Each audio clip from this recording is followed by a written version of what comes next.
नमस्ते प्रणाम। आप लोग के बीच छठी माता का गीत लेकर आई हूँ, देखिए सपोर्ट करिए। चारही कोने के पोखरवा जलवा उमड़त जाए, चारही कोने के पोखरवा जलवा उमड़त जाए, मराना कावन देवो रुकिया जलवा दूध होई जा, मराना कावन देवो रुकिया जलवा दूध होई जा, मराना कावन देवो रुकिया जलवा दूध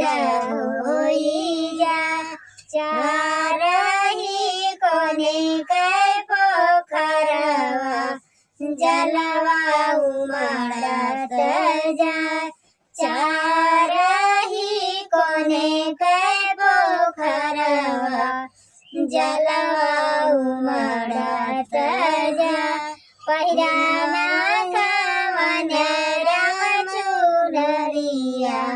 पहिराना कावन राम पियरिया, चलाया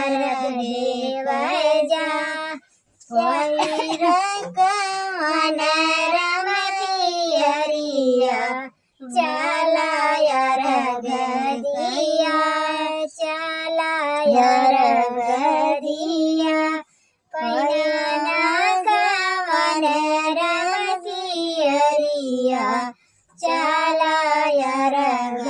दिया, तीन दिन के भूखली बरतिया, शिवजी उठवा गई न जुरा, उठवा गई न जुरा, तीन दिन के भूखली बेवैया, उठवा गई न